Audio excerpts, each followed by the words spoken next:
Jadi, membahas yang 4 komponen yang tadi akan terjadi interaksi akibat terbentuknya jembatan yang padat.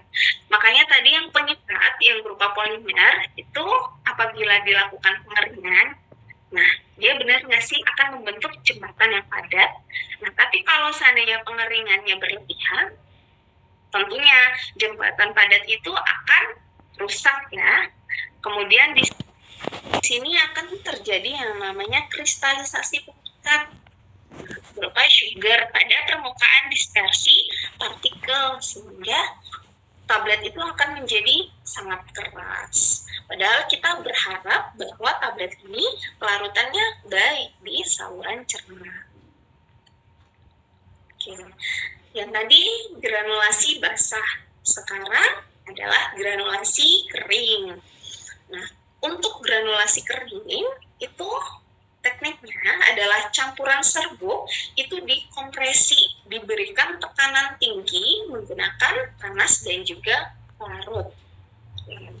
Ada kita bilang slugging ya teman-teman, jadi bahan atau komponen itu kita slugging, kemudian nanti masukkan ke dalam mesin tablet, kemudian digranulasi. Nah ini adalah granulasi kering, berarti komponen yang ditambahkan itu adalah berupa bahan kering ya, kemudian nanti di compaction menggunakan ada alatnya namanya roller compaction. Ini ya alatnya. Jadi di sini serbuk akan masuk ke dalam ini koper berupa corong. Kemudian di sini akan di grinder. Nah setelah di grinder dia akan masuk lagi ke sliding gitu, namanya sifter. Nah terbentuklah di sini ada ukuran yang medium untuk granulnya. Nah diharapkan untuk partikelnya ukurannya seragam ya di sini. Oke, jadi partikel-partikel yang berinteraksi itu biasanya kita sebutnya adalah gaya elektrostatis. Ya, jadi kohesivitas atau daya tarik menarik itu antara partikel dengan partikel yang lain itu namanya adalah gaya elektrostatis. Nah, di sini ada juga yang namanya interaksi van der Waals. Nah, ini adalah peranan penting nih antara keterikatan antara komponen yang kita punya. Jadi kalau seandainya dalam keadaan kering, nah gaya van der Waals ini meningkat dengan semakin dekat jarak antara partikel. Sehingga efeknya kayak gimana? Nah, makin kuat karena tekanannya itu besar. Namun apabila ada interaksi, itu akan terjadi pelelehan dari komponen serbuk. Nah, hal ini yang tidak kita inginkan. Makanya harus diperhatikan komponen-komponen saat di mixing. Gimana nih, apakah ada interaksi atau tidaknya. Oke. Kira-kira keuntungan dari granulasi kering itu apa? Jadi tentunya menggunakan alat yang lebih sedikit ya dibandingkan tadi yang teknik granulasi basah, di mana kita membutuhkan banyak tahap nih untuk menjadi tablet. Kemudian tidak menggunakan larutan pengikat, betul sekali ya, karena di sini tidak dibasahi kembali. Oke, jadi tidak ada komponen pengikat di dalamnya. Kemudian bisa untuk zat aktif yang peka terhadap panas dan juga lembab.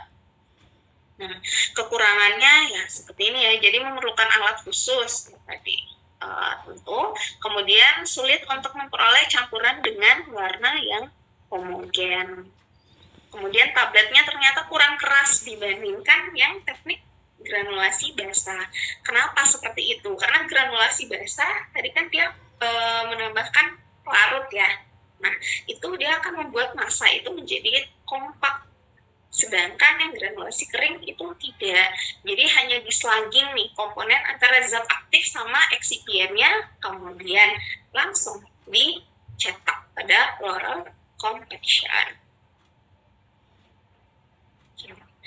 Yang ketiga adalah cetak langsung. Nah, di sini cetak langsung itu tablet itu langsung dikompresi. Jadi di dalamnya ada zat aktif, kemudian pengisi, pengikat, penghancur, dan juga lubrikan. Nah, di sini keuntungannya adalah lebih ekonomis tentunya, kemudian waktunya juga pasti lebih singkat. Stabilitas zat aktifnya gimana? Lebih baik ya tentunya, karena tidak menggunakan panas, lembab, ataupun tekanan kompresi yang tinggi seperti di granulasi kering.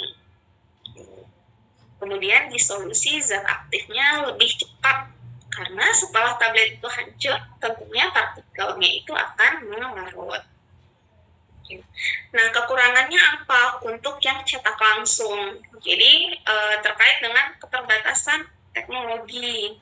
Nah, tidak semua zat aktif itu bisa langsung dikompresi, karena di sini cetak langsung difokuskan untuk zat aktif yang kompresibilitas dan sifat alirnya yang baik sebenarnya ya.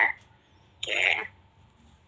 Kemudian mikronisasi yang ditujukan untuk meningkatkan disolusi. Dan juga pemilihan eksipiennya yang tentunya semuanya baik. Kekurangannya apa? Jadi ada perbedaan ukuran partikel yang nyata. Homogenitasnya, warna menjadi suatu masalah di sini. Kemudian ada masalah lubrikasi juga, di mana penggunaan lubrikan gel, kemudian alkali stearat itu dapat mengurangi kekerasan tablet. Jadi review sedikit bahwa tadi kita untuk metode pembuatan tablet itu adalah granulasi basah, ada yang granulasi kering, dan juga cetak langsung. Untuk granulasi basah dan kering itu biasanya digunakan untuk zat aktif dengan dosis yang besar, kemudian untuk sifat alir dan kompresibilitasnya itu buruk. Sedangkan kalau cetak langsung itu bisa digunakan untuk dosis yang kecil, dan juga untuk sifat alir dan kompresibilitasnya itu baik. Kita lanjut ke masalah dan solusi terkait dengan pembuatan sediaan padat. Nah, masalahnya apa aja sih untuk hasil dari tablet yang kita lakukan kompresi tadi dengan metode yang ada? Pertama itu capping. Nah, capping adalah pemisahan secara horizontal bagian atas dan bagian bawah tablet. Teman-teman bisa lihat ini adalah contoh capping ya. Nah, penyebabnya apa? Di sini jumlah fines-nya itu besar, sehingga kita kurangi fines-nya dengan menggunakan mesh kisaran 100 sampai 200. Terlalu kering misalnya, kandungan lembab rendah, ini terlalu lama di oven biasanya. Jadi serbuk itu menjadi kering. Ya, makanya nanti kita bisa tambahkan granul ya, berupa bahan yang sifatnya higroskopis, itu contohnya sorbitol ataupun polyethylene glycol. Nah, granulnya tidak kering. Nah, ini berarti pengeringannya terlalu cepat. Makanya kita lakukan pengeringan granul kembali. Nah, kemudian apalagi bahan pengikat itu kurang atau bahkan tidak tepat. Sedangkan untuk teknik biasanya granulasi itu kata kuncinya atau komponen pentingnya itu adalah di pengikatnya. Atau tidak bisa ditambahkan pengikat kering berupa PVP, sorbitol serbuk, dan lain sebagainya. Kemudian lubrikannya bisa kurang tepat, maka harus diganti lubrikannya. Selanjutnya ada laminating. Nah, laminating itu pemisahan tablet bisa 2 atau 3 secara horizontal. Teman-teman bisa lihat nih, gambar ini adalah laminating. Kalau ini apa tadi? Capping ya. Nah, di sini granul berminyak atau berlemak, maka harus diubah nih proses pencampurannya dengan penambahan adsorber. Atau jumlah lubrikannya malah terlalu banyak. Contohnya magnesium stearat. Jadi harus dikurangi lubrikan atau bahkan diganti dengan lubrikan yang lain. Selanjutnya chipping. Chipping ini dia di Tapi tabletnya itu yang saat dicetak, jadi kita kan salut nih. Nah, setting mesin yang salah itu juga berpengaruh terkait dengan bentuk pada tablet kita. Jadi chipping itu dia akan mengganggu nih. Jadi bagian pinggiran dari tablet itu dia bergerigi, misalnya rusak lah ya, tidak sesuai dengan ukuran daya yang ada juga. Nah, ini permasalahannya ternyata lengket pada punch atas. Oke, nah harus dikeringkan granulnya, kemudian ditambah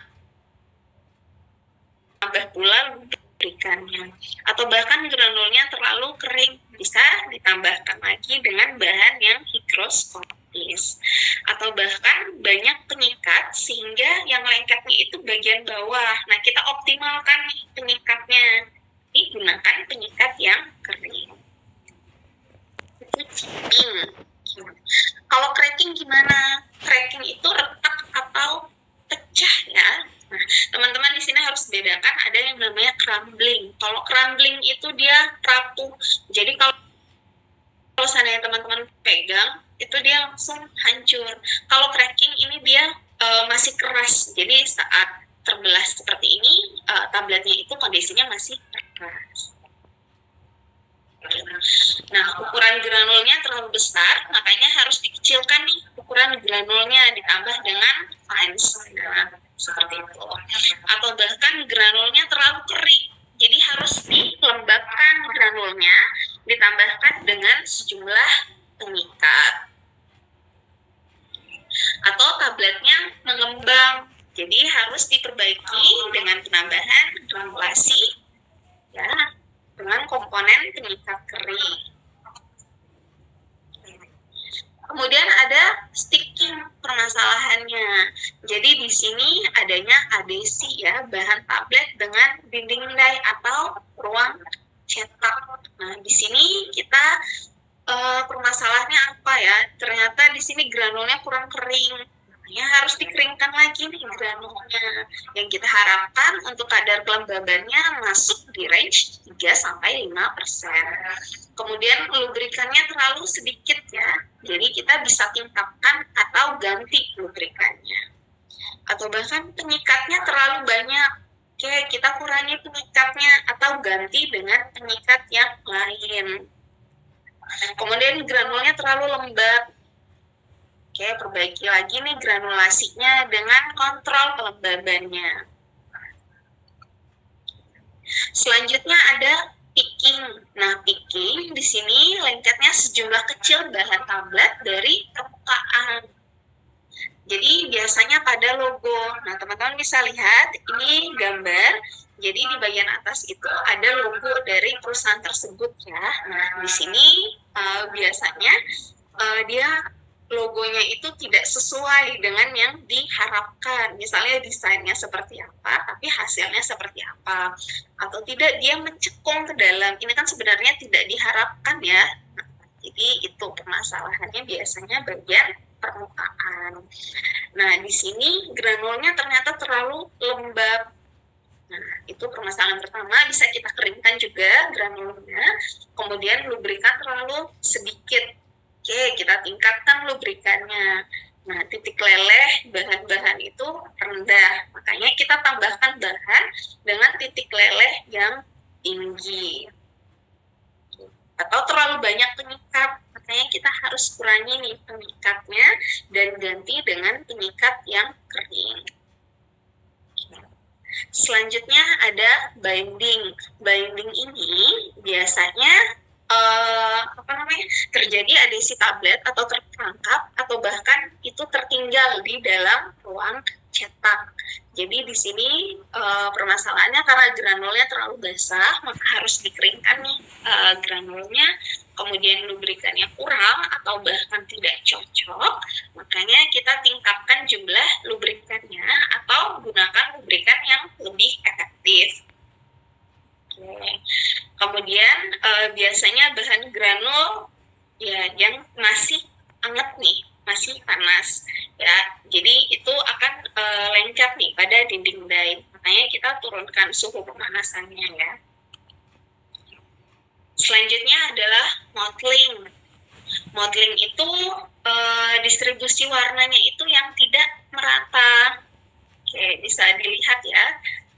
Nah, di sini distribusinya tidak merata. Jadi biasanya zat aktif itu berwarna. Jadi komponen zat aktif sama eksipien warnanya itu beda.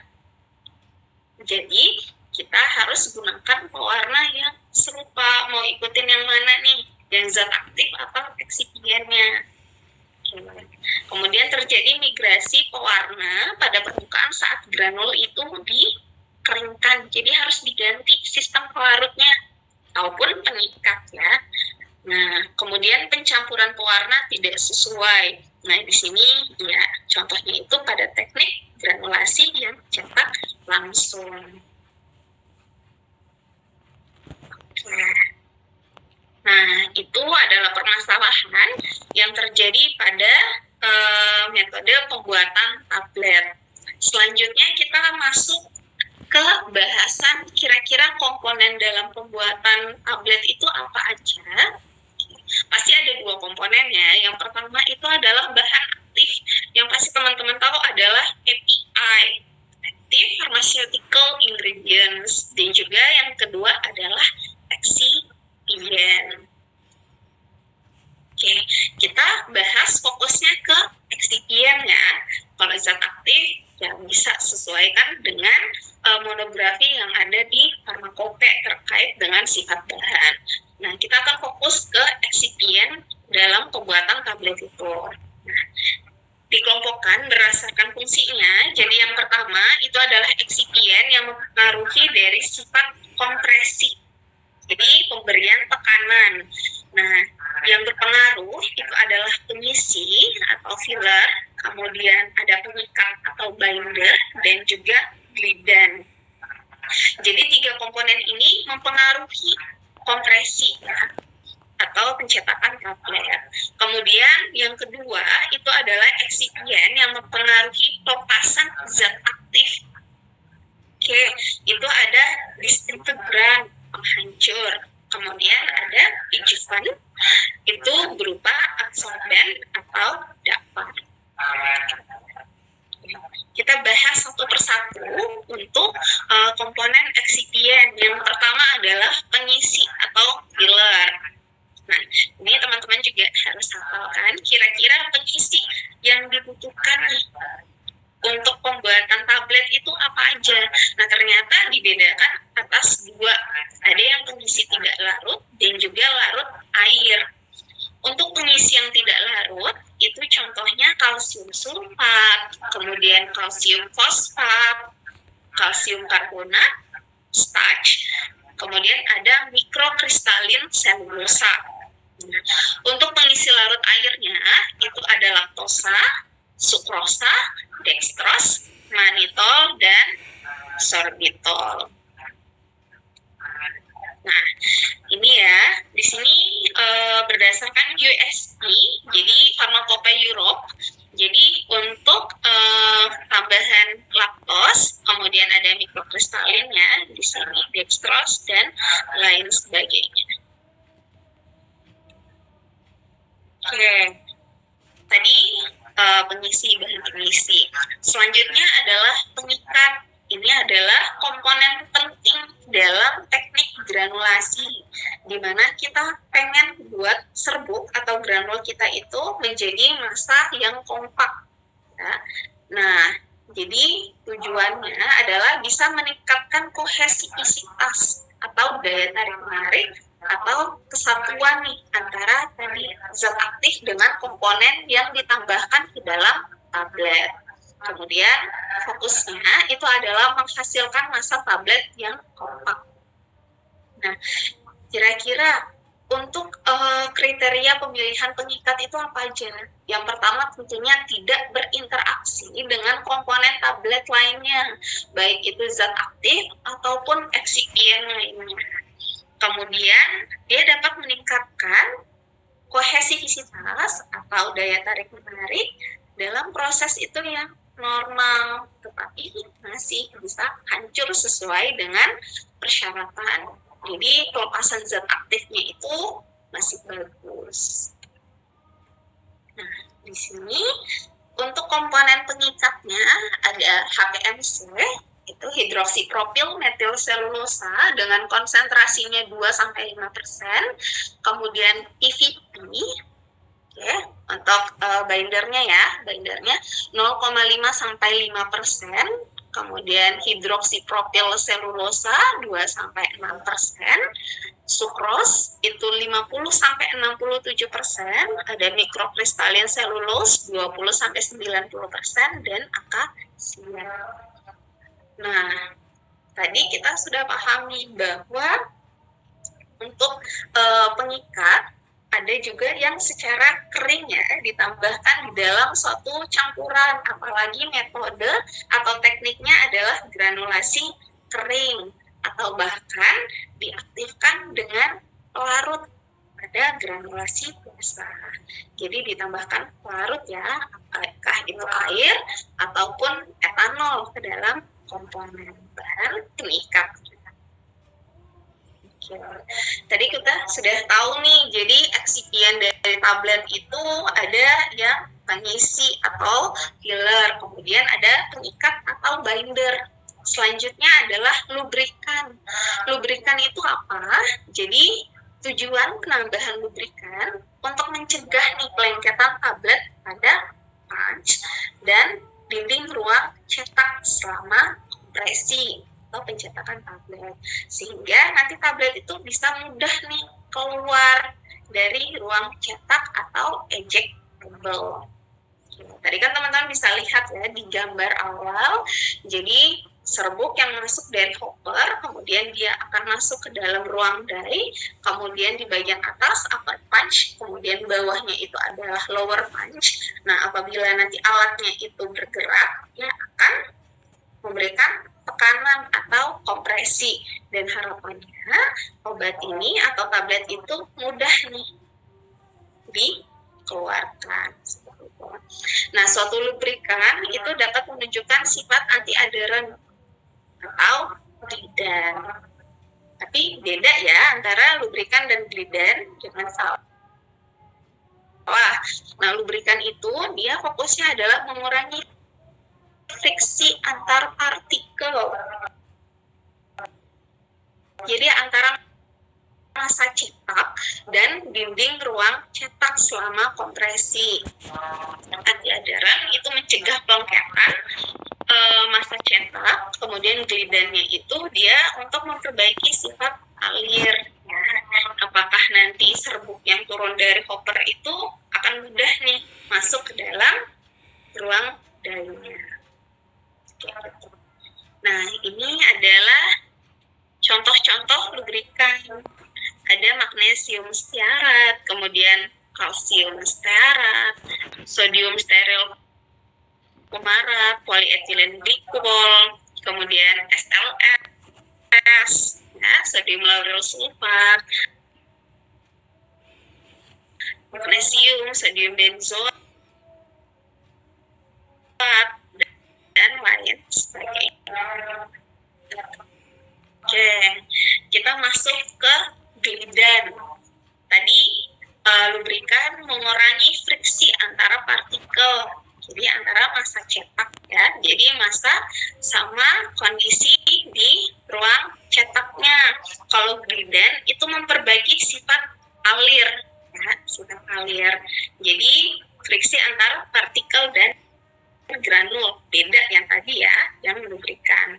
Nah, di sini materialnya itu apa aja? Jadi bisa menggunakan talc dengan konsentrasinya 5%, kemudian ada cornstarch, osil 0,1-0,5%, siloid atau aerosil. Kita masuk ke komponen selanjutnya. Untuk eksipien itu adalah disintegran. Disintegran itu adalah penghancur. Jadi kita tambahkan untuk mempercepat waktu hancur tablet. Harapannya apa? Kenapa harus ditambahkan disintegran? Jadi saat obat itu masuk ke dalam tubuh, terutama saluran cerna, dia akan hancur di sana. Tidak mungkin ya kita saat minum tablet keluarnya juga tablet gitu. Jadi terkait dengan kekerasan dari tablet itu kita butuh nih penghancurnya. Oke, jadi disintegran yang ideal jadi bisa mempercepat waktu hancur tablet itu menjadi granul. Kalau sudah menjadi granul, partikel halus mudah ya untuk didistribusikan juga atau terlarut nih di dalam saluran cerna. Nah, penambahannya bisa melalui dua cara. Ada yang eksternal dan juga internal. Kalau eksternal itu ditambahkan sebelum kompresi. Nah, sedangkan kalau internal itu ditambahkan ke dalam massa serbuk sebelum digranulasi. Ini contohnya ya, untuk disintegran bisa gunakan starch yang konsentrasinya itu 5-10%. Kemudian ada mikrokristalin selulose, kemudian sodium starch glikolat dengan konsentrasi 2-8%. Ada cross carmelose sodium, alginic acid, sodium alginat, dan juga clospopidon. Oke. Nah, bisa ya teman-teman kalau mungkin ada pertanyaan. Nah, kita lanjut ke pengendalian mutu proses. Oke, pengendalian mutu proses ini kan kita ada yang serbuk dan juga tablet ya. Nah, ini yang pertama kita bahas adalah mutu serbuk atau granul. Nah, pengujiannya apa? Yang pertama adalah distribusi ukuran partikel. Nah, teman-teman juga pasti sudah tahu ya, apalagi di lab praktikum pasti sudah dilakukan. Jadi kita menganalisis ukuran partikel itu dengan menggunakan ayakan. Nah, jadi kita lihat nih pola distribusinya seperti apa. Apakah bisa membentuk lonceng ya yang diharapkan, yang artinya sebarannya itu baik.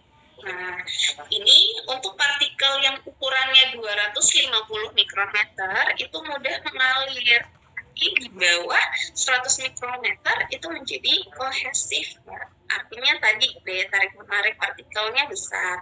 Sedangkan yang di bawah 10 mikrometer itu sangat kohesif dan sangat sulit mengalir. Nah, ini adalah gambar teman-teman untuk ayakan ya. Nah, kita harapkan untuk distribusi ukuran partikelnya itu akan membentuk lonceng seperti ini. Dengan nilai persen punch-nya itu kurang dari 10%.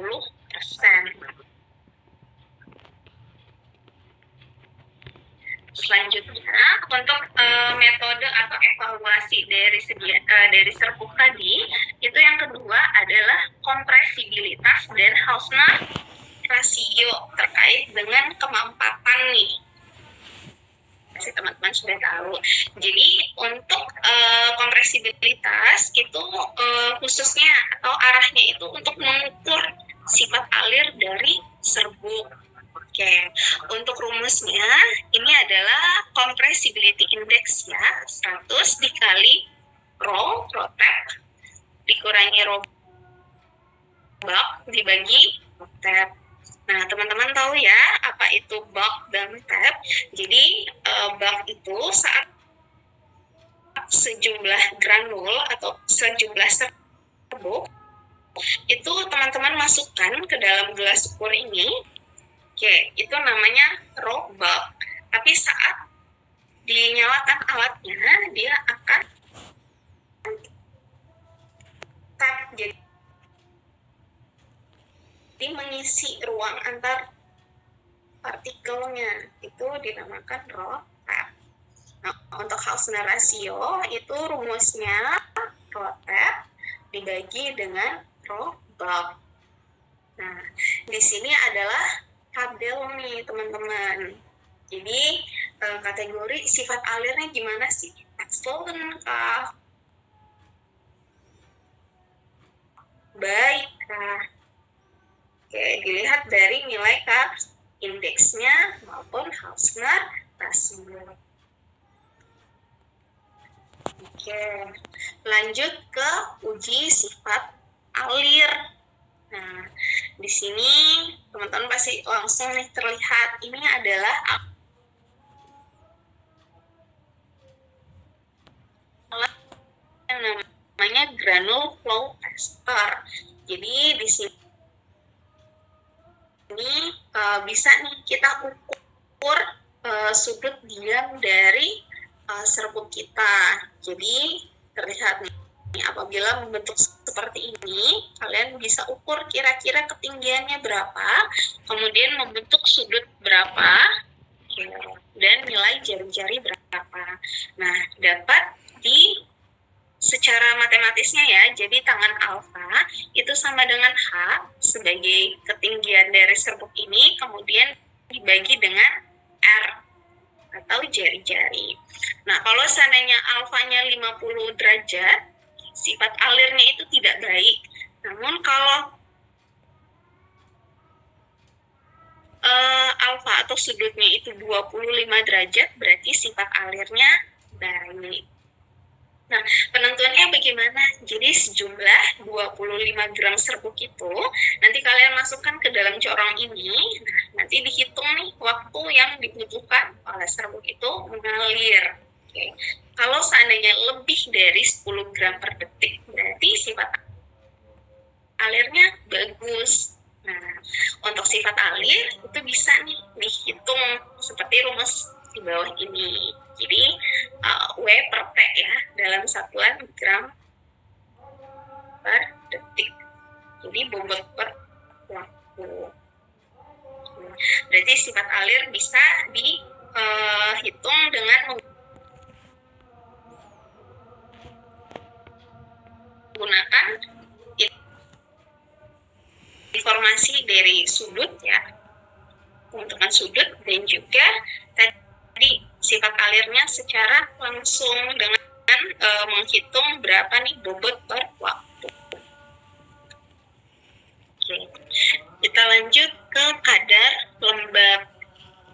Nah, yang kita harapkan bahwa obat kita itu masuk dalam range kadar lembabnya, yaitu 2-4%.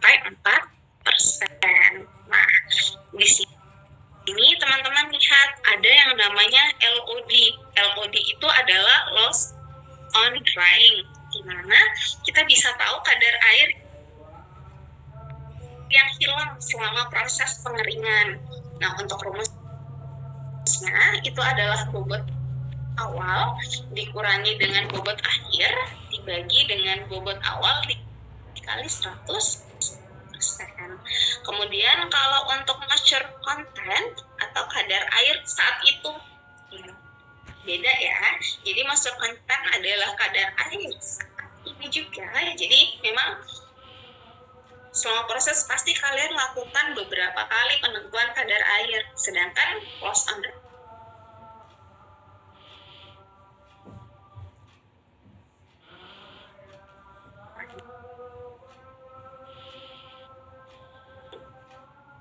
hanya kalian ukur nih, pertama kalian timbang dulu bobot awalnya berapa.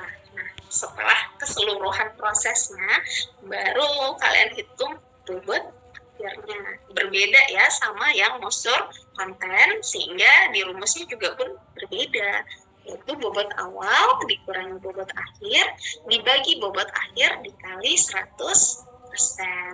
Untuk syaratnya di 2-5% untuk kadar lembab. Nah, tadi itu untuk pengujian granul. Sekarang kita masuk ke pengujian dari mutu tablet. Spesifikasinya ada bobot dan variasi, kemudian ada keseragaman kandungan, kemudian untuk ketebalan dari tablet itu bagaimana, kekerasan, waktu hancur sampai disolusi ataupun pelarutan. Nah, di persyaratan farmakope, nah yang teman-teman tahu itu berdasarkan monografi, itu hanya ada variasi bobot, kandungan, waktu hancur, dan solusi. Nah, tambahan yang untuk persyaratan di industri adalah kekerasan, kemudian kerapuhan, ukuran, dan juga bagaimana looks-nya, bagus nggak sih tablet kita. Itu untuk persyaratan industri. Kita bahas nih satu persatu. Yang pertama adalah uji keseragaman sediaan.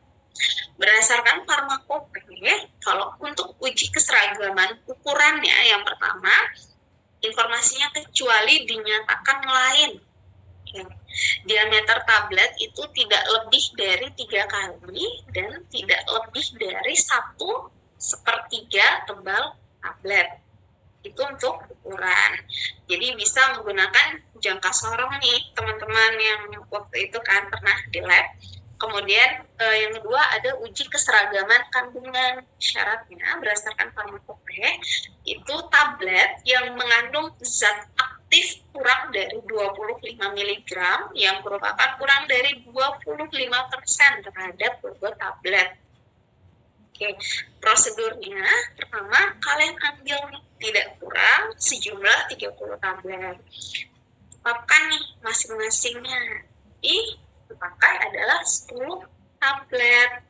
Hitung nilai penerimaannya dengan rumus M-X plus K dikali S. Dengan M itu adalah nilai rujukan yang ada di monografi Pharmacope, kemudian X itu sebagai rata-rata dari masing-masing kandungan yang dinyatakan dalam persen dari jumlah yang tertera di etiket. Kemudian K itu sebagai konstanta penerimaan. Jadi kalau seandainya kalian pakai 10 tablet, berarti nilai K-nya 2,4. Terus kalau seandainya digunakan sejumlah 30 tablet, berarti nilai K-nya 2,0. S-nya ini adalah simpangan baku atau simpangan deviasi. Oke. Memenuhi syarat jika kurang dari sama dengan L-nya itu 1%. Nah, kalau seandainya lebih, lakukan pengujian dengan 20 tablet tambahan. Nah, tapi totalnya itu hanya 30 tablet ya, teman-teman. Jangan terkecoh karena di sini informasi pertama langsung ambil tidak kurang dari 30 tablet. Ini adalah jumlah secara keseluruhan, tapi yang pertama kali kalian lakukan adalah mengambil 10 tablet. Ya. 10 tablet, kemudian dihitung kadar masing-masing. Jika tidak memenuhi syarat, baru ditambahkan dengan 20 tablet. Nah, untuk uji keseragaman bobot, tidak jauh berbeda sebenarnya.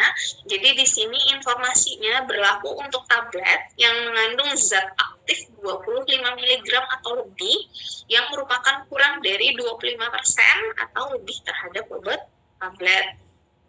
Nah, di sini informasinya ambil tidak kurang dari 30 tablet, di mana timbang saksama 10 tabnya satu persatu. Kemudian hitung zat aktif dan tiap tablet yang dinyatakan dalam persen dari jumlah yang tertera di tiket. Dia sama nih sebenarnya, nggak jauh berbeda sama yang uji keseragaman kandungan. Oke. Selanjutnya untuk pengujian sediaan tablet itu ada kekerasannya. Kekerasan itu yang satuannya kilogram per meter kuadrat. Jadi digunakan adalah 20 tablet menggunakan hardness tester. Nah, ini teman-teman pernah lihat nggak untuk alat ini? Nah, untuk alat ini nanti bisa nih dimasukkan tabletnya nanti ya di tengah. Jadi nanti secara hitungan waktu dia akan bergerak, kemudian hancur maksudnya pecah kan tabletnya, nanti akan terbaca di bagian sampingnya biasanya.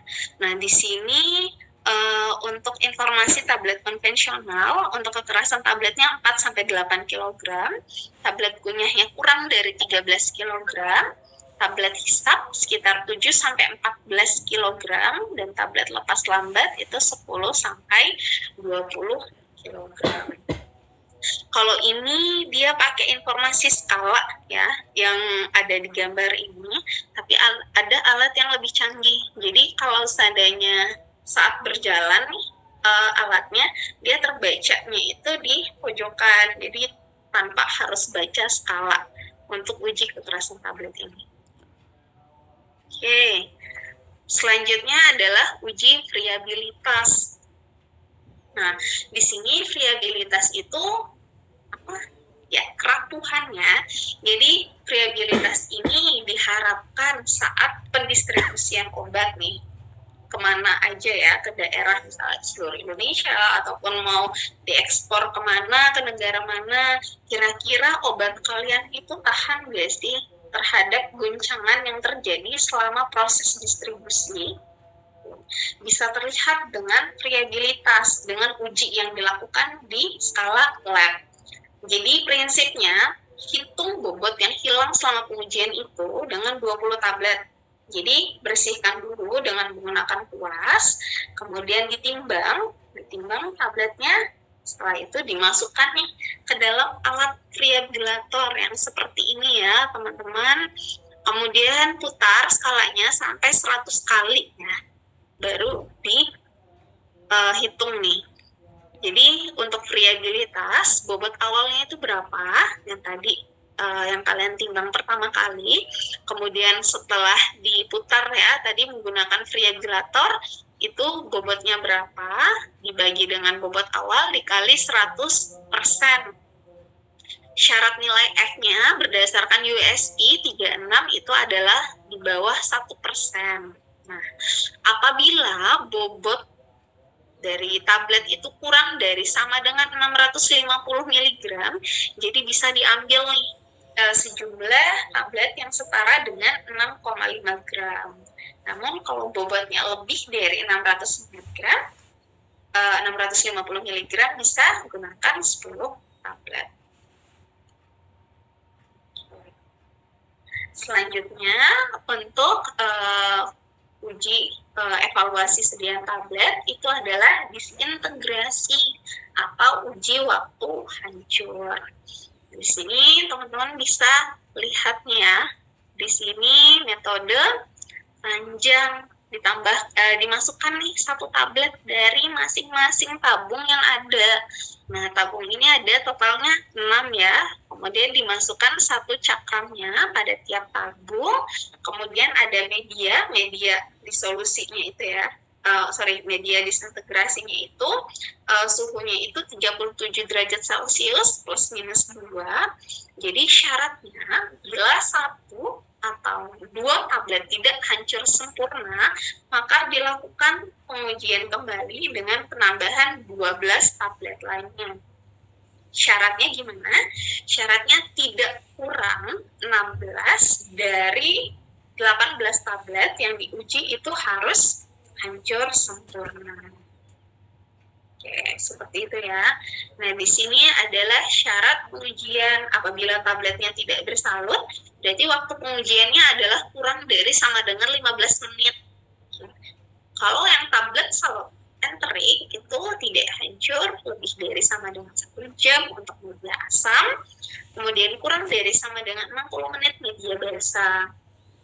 Di sini tambahannya tablet bukal, tablet salut gula, itu waktu pengujiannya hampir seperti ini.